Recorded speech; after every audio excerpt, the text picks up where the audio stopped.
Welcome to another edition of Teach the Geek interviews. My name is Neil Thompson. I am the founder of Teach the Geek.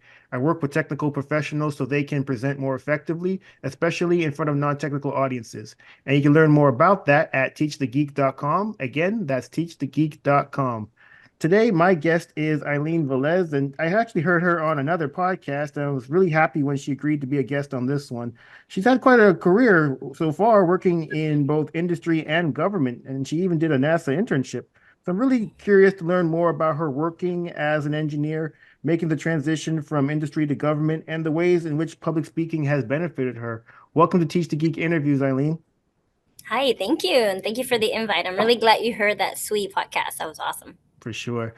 So, from the bit of research I did on you, I saw that you studied civil engineering. What was the motivation to study that?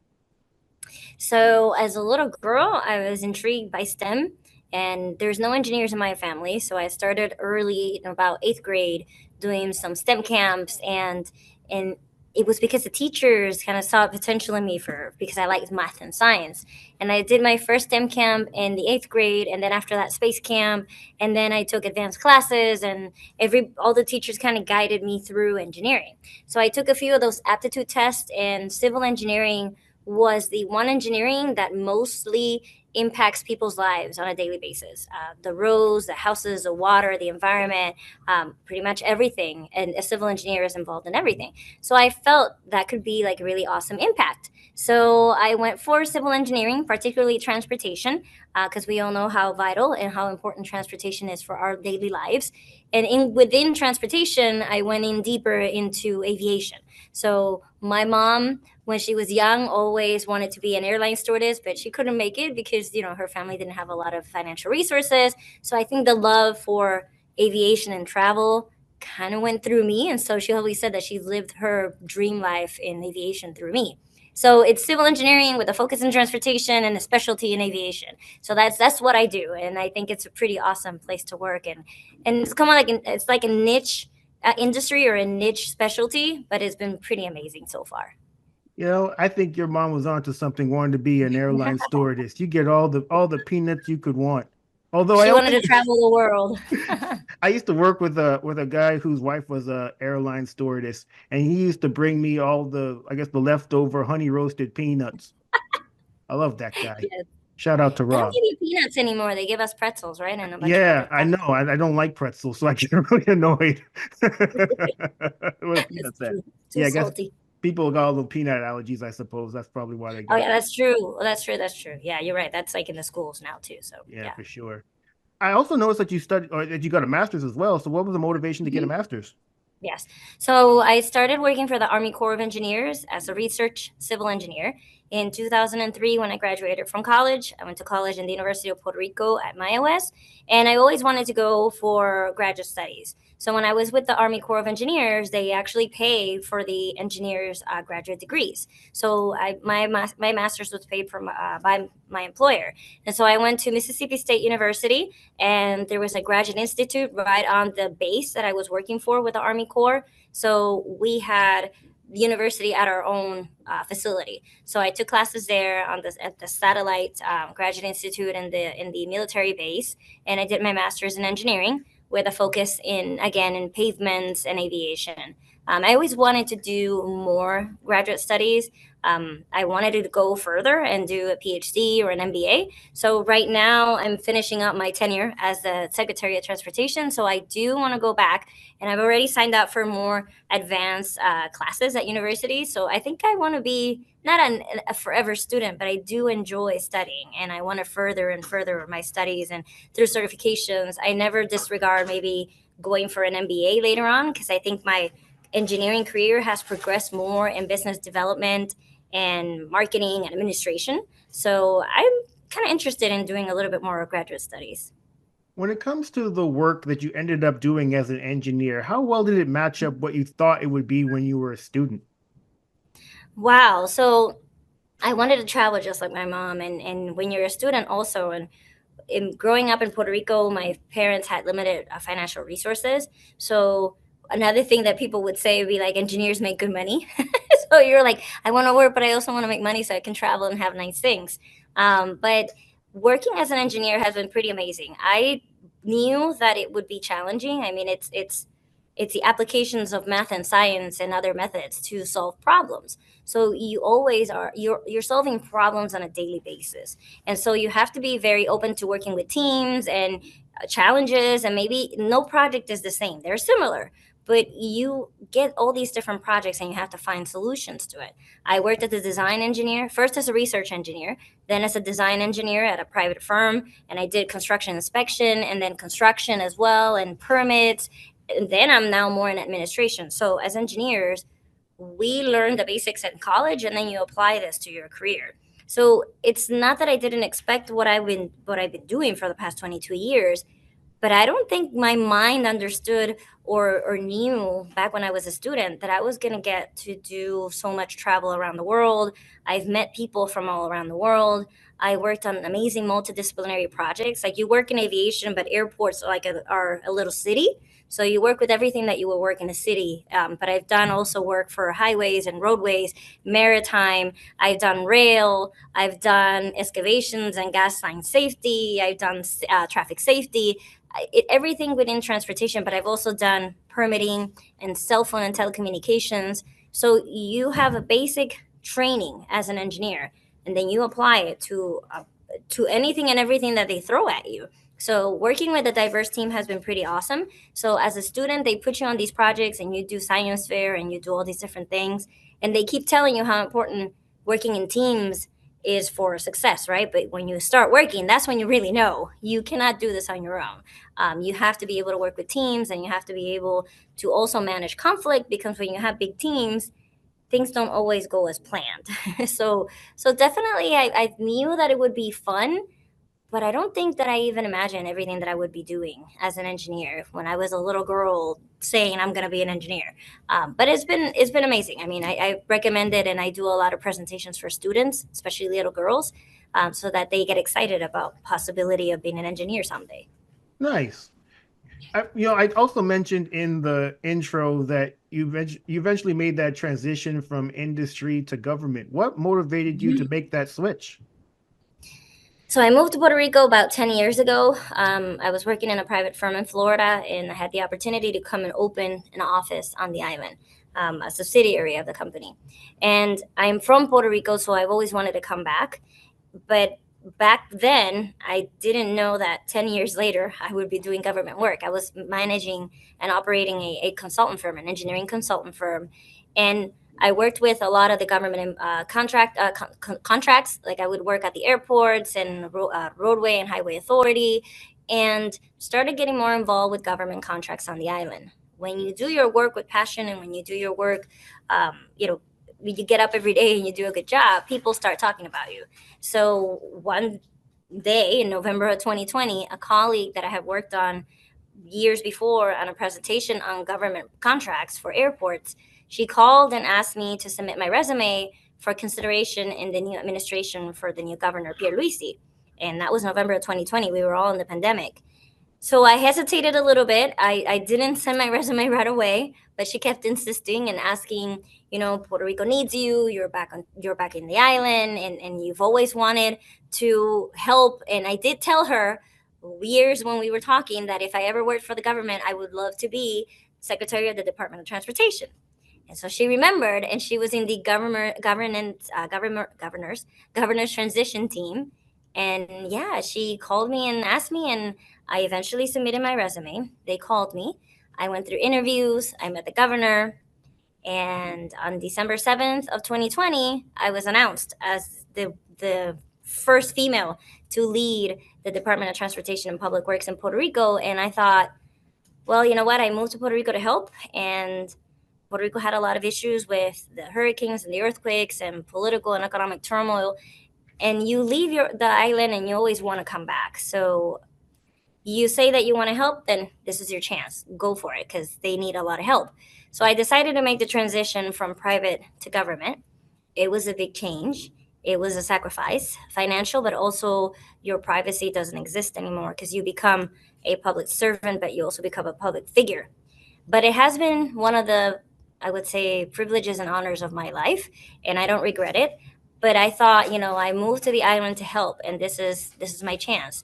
I was also going to be the first woman, and I've always been a big advocate for women in STEM. So that was a historical moment to help and be okay. I'm going to be.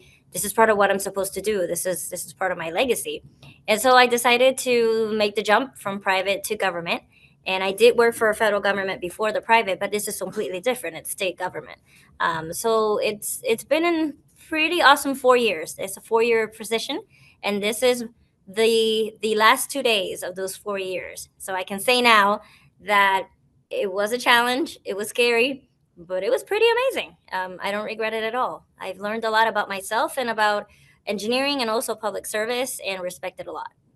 Wow. Did you say that you submitted your resume in November and the following month you had the position?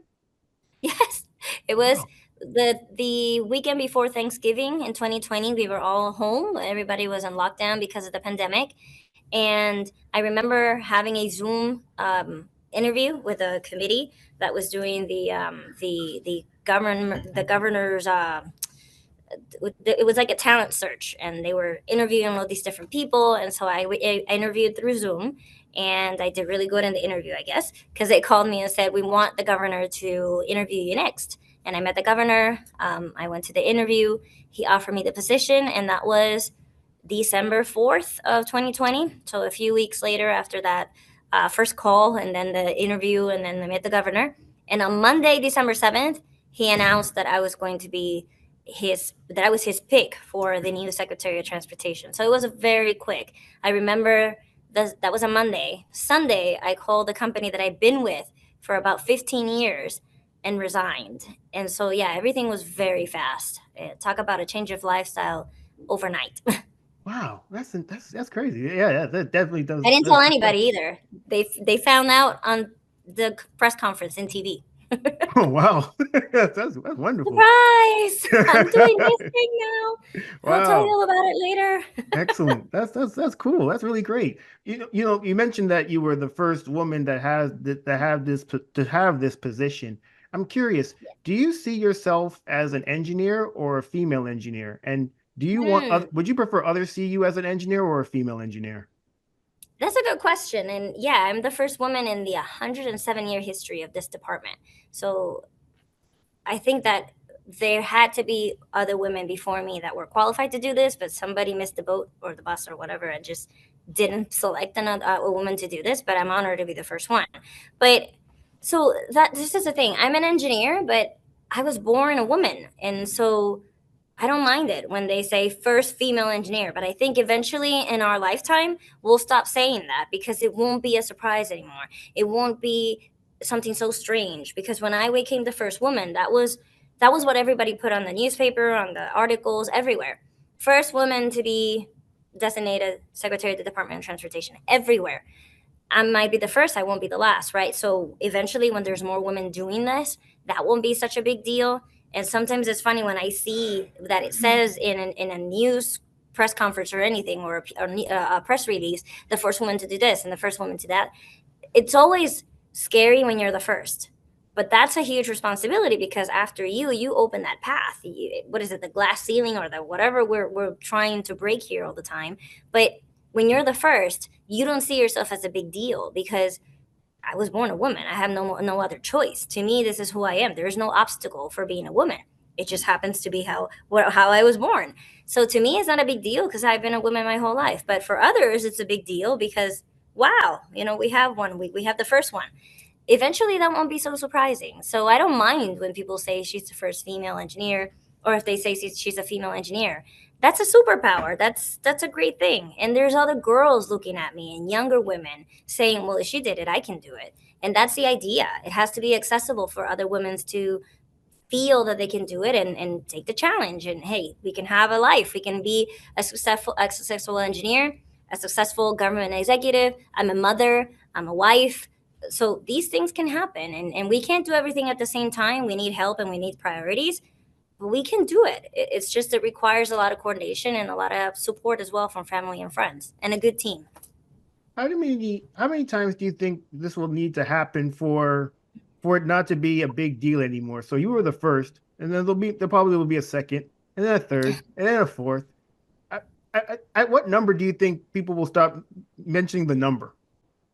I don't know. I don't know. And I don't and there it's there's a point where now we don't say first firefighter pilot or first woman astronaut or first woman scientist, or we still don't have a first female president, right, of the United States. So that's going to be a big deal as well. We did have our first vice president.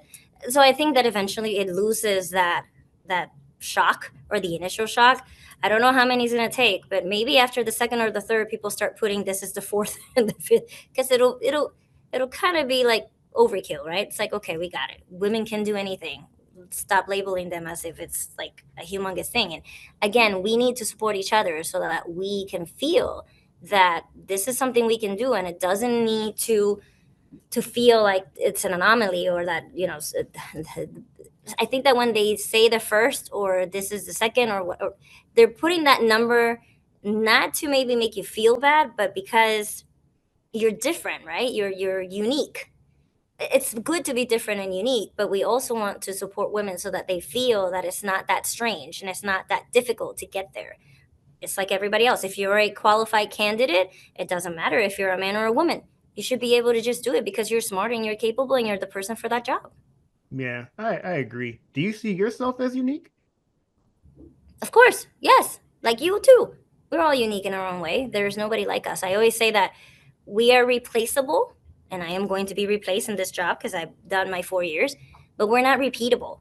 There is not, but nobody else like you. There's nobody else like me, and that's a good thing.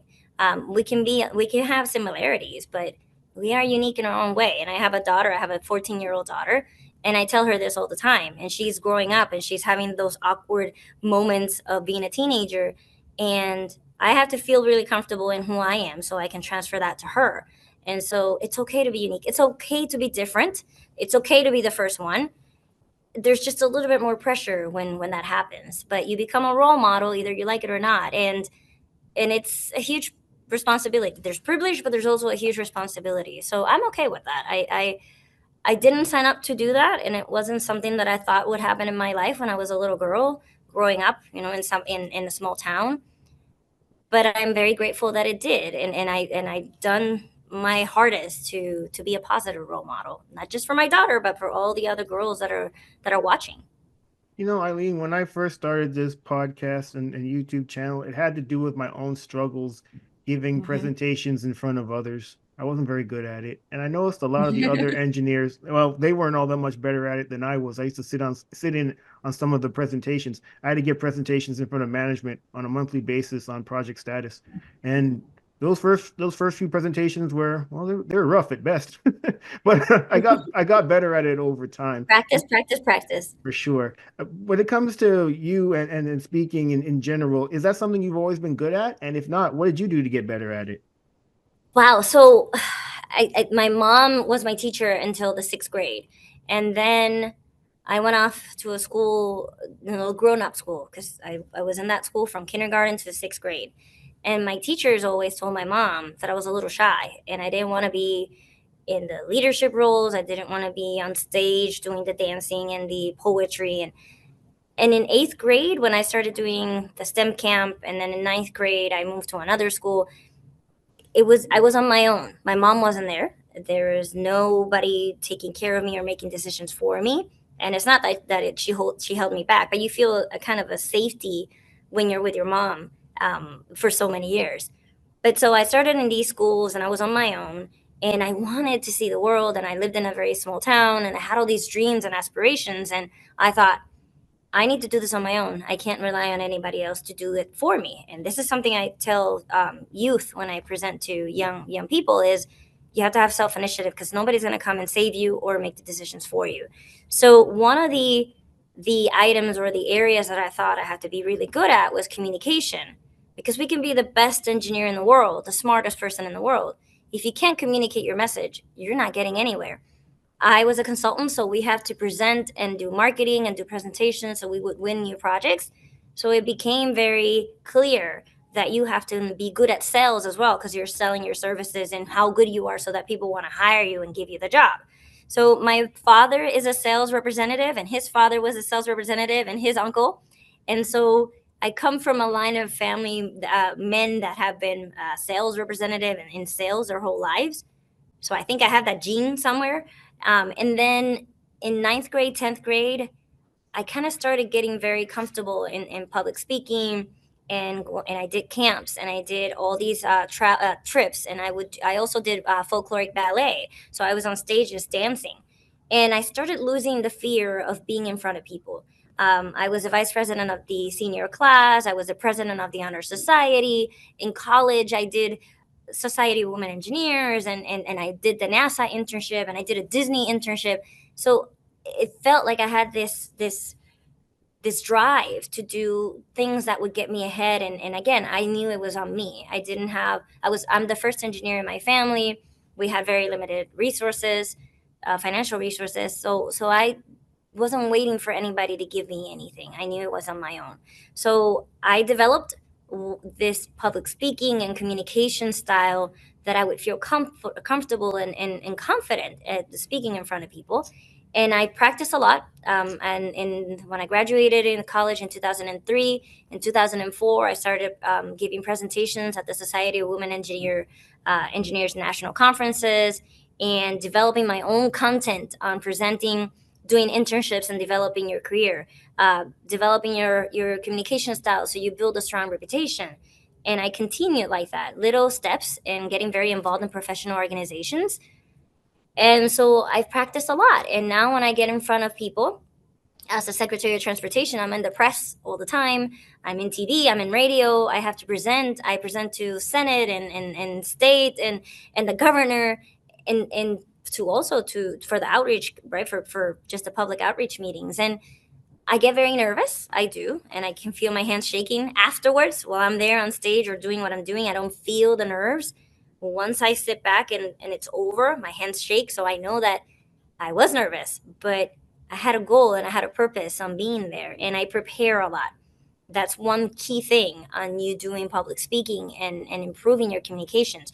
You practice, but you also prepare.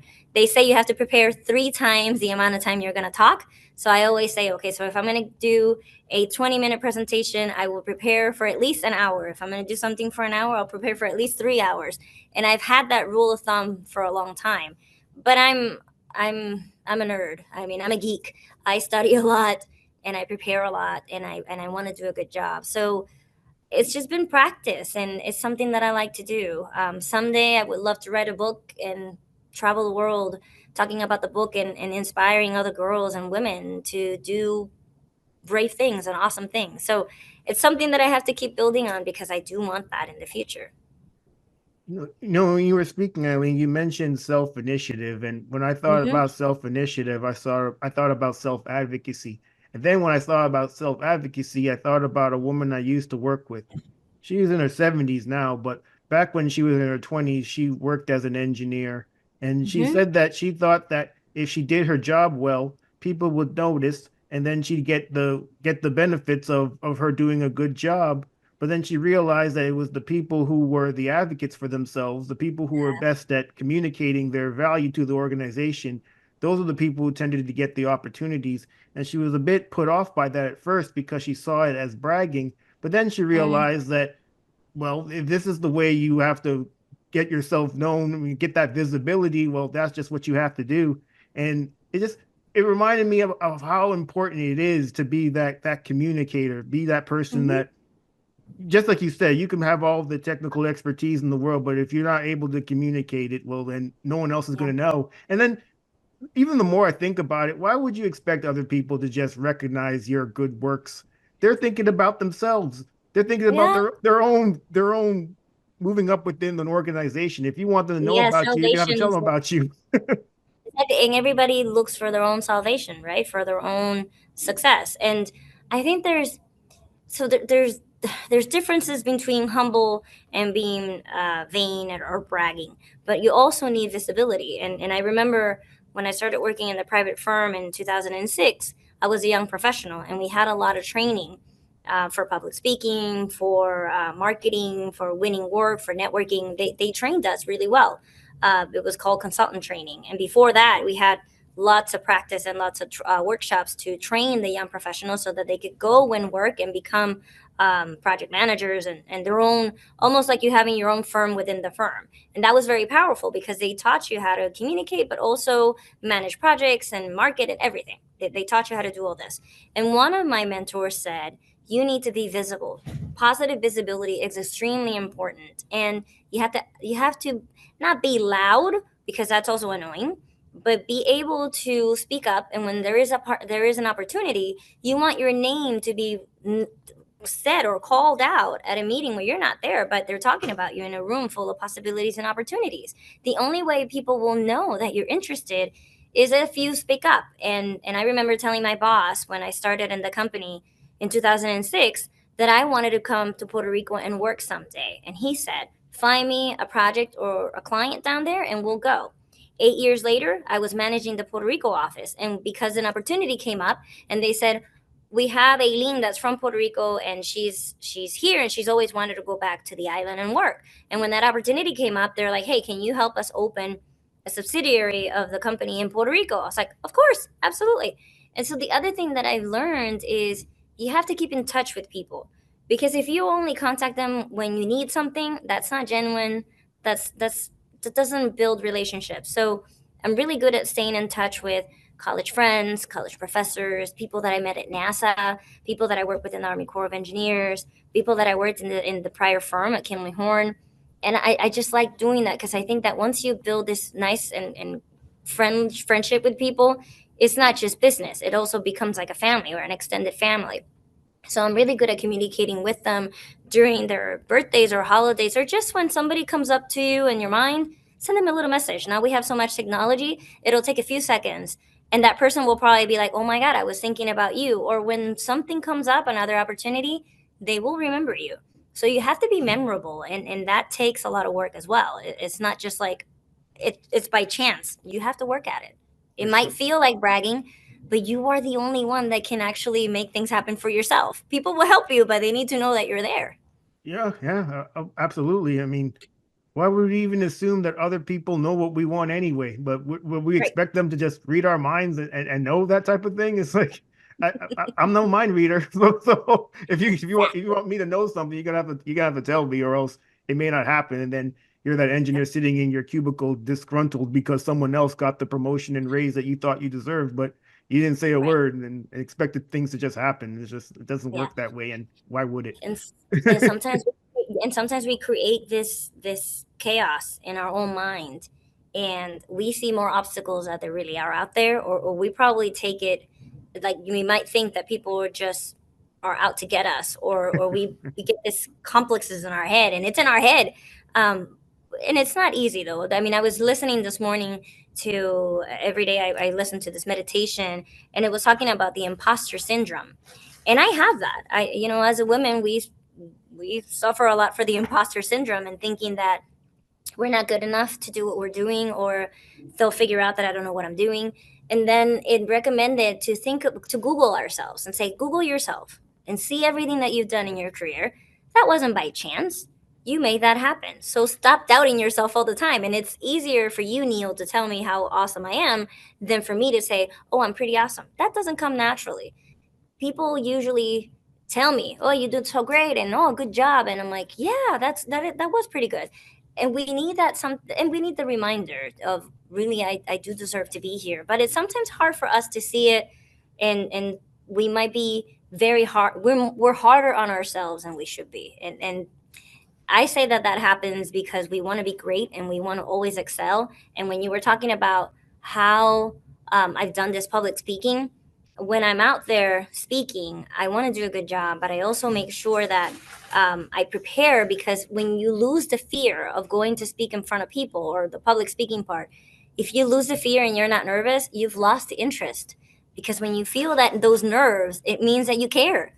So I don't ever want to not be nervous when I get up on stage. I always want to feel those nerves, because if it makes me understand or it makes me care, it's like I really care about what I'm doing. 100%. This has been a great conversation, Eileen. Thank you so much for being a guest. How can people get in touch with you? Well, I'm on LinkedIn, Eileen Velez-Vega. My last name is hyphenated because I always separate my mom and my dad's name. It's a Hispanic thing to have the two last names, and people get very confused. So it's Velez-Vega. I'm there on LinkedIn. I don't have social media yet, but I will start again in January to have social media. And then I'll have more of a social media presence again. So I turned it all off when I started my job at DTOP. I wanted to keep my personal life personal and private so that my family and my friends didn't have to go see their faces in a gossip column or something like that.